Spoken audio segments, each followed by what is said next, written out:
Everyone's in town for your wedding. That's awesome. But how are they going to get around? How are you going to get around on your wedding day? Traveling on your wedding day is one of the most important topics you should be talking about early in the planning stages, and it's often overlooked. Let's hear what our wedding industry professionals have to say about the tips and tricks, do's and don'ts about traveling for your wedding.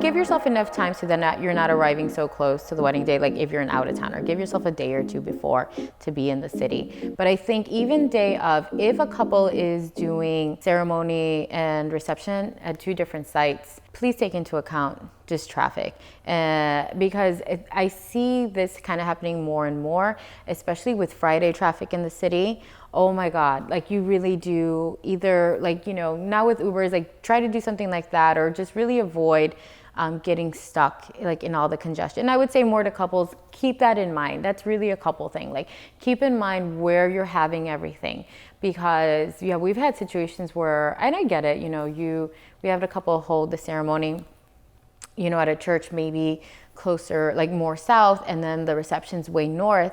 Friday traffic, that's like a massive commute. So for the couple, always keep in mind like congestion, and then also city holidays, like when the city is busy, you know, whether it's like, Taste of Chicago, whatever it is, you know, that's gonna add more time to people's travel. So just kind of keep that in mind too, when you're kind of picking your venues. I mean, there's buses, there's limousines, there's trolleys, you can rent luxury cars, horse and carriage. Depends on what your vision is and what kind of wedding you're having. I've seen vintage cars. Those are some cool things too. Now, do you want to be chauffeured or are you driving yourself? There's so many different options. We were like rock stars. We rented one of those luxury buses, you know, where people travel like cross country in. We had like 50 people traveling with us. It was a party in a party. But that was what we decided. And there was nothing glam about it other than the fact that we're all together. I didn't want to lose anybody. It was, we're in Chicago. It was opening weekend of Taste of Chicago. I would have lost everybody. We had people coming from Colorado, from Florida, from Canada. No, get on the bus. We're traveling together. No one got lost. It was great. I would definitely check the news, making sure there's no lane closures, there's no highway closures, such as protesters on Lakeshore Drive. Just a couple of those tips I would recommend doing. I would say just consider everybody who's traveling. Make sure you give enough time for that. Do it on a long weekend. Give them the heads up. All I can say is plan, plan, plan. Think of all the things that could happen. Especially here for us, because we don't have any hotels that are super close. So the closest one is about 20 minutes away. So we work with hotels, and then they provide a shuttle for the guests. So, which I really like that idea, because all of those people, they don't know how to drive out here. They don't know where they're going. It's super dark at night. Cuts down on all the drunken driving at the end of the night for, you know, after 6 hours of drinking. So the shuttles, I think, are super, super important, even if you have to pay a certain fee. You should be cognizant of, like, if your wedding's in the city and your reception's in Killdeer, at like 6 hours later, it's a tough thing. I get why it happens and stuff like that, but that's a tough thing for a wedding guest, you know, from somebody from Minneapolis who, like, you know, what are you going to do for 5 hours in between the ceremony and the reception, you know? So I think with the bridal party, I mean, it's so much fun. Get a trolley, get a bus. You won't regret it. It's money well spent. I mean, and it makes for some excellent photos and videos, right? We get some fantastic footage from buses and trolleys. Traveling also puts a lot of expectations on outside factors. So like, if you're getting married in Chicago and you happen to get married on the day that the Chicago Marathon happens and you don't realize that that's the day until, like, you know, a month before your wedding and you're like, oh shit, I'm screwed. Provide transportation as much as you can for guests, or provide transportation for your bridal party because you're going to be stuck in traffic, you know?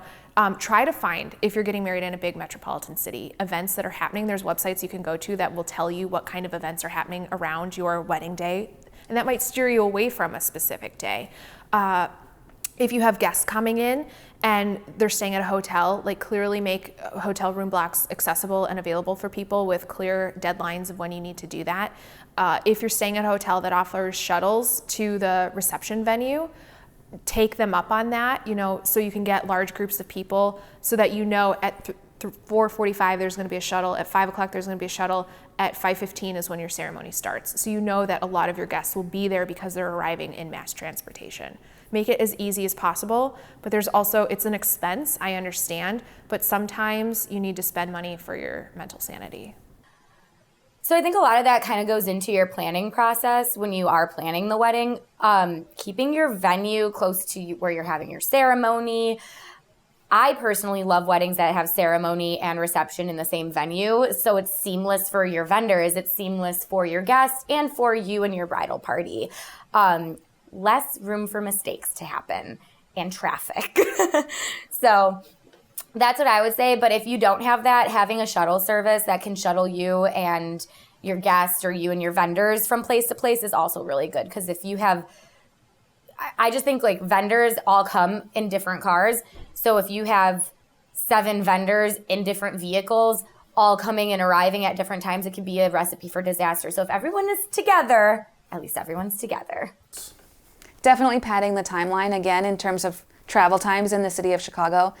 It could be anything. Definitely, if you are traveling and you are having a destination wedding, you'll definitely want to get there a couple days ahead of time so you can unpack, unwind, not have to deal with any stress or worries. Just check over everything you brought, make sure you have everything you need.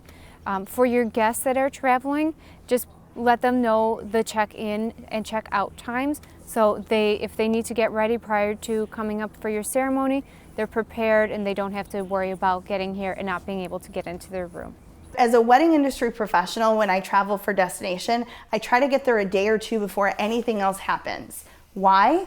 Delays in travel, weather, God knows what else can happen. I have been stuck with one of my other wedding planning friends. We were stuck in an airport for over 24 hours in Chicago. We never left.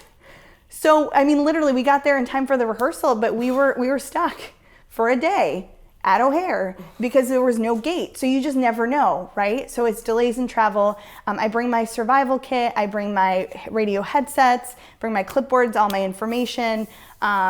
Yeah, you bring everything with you and you get ready for whatever's to come.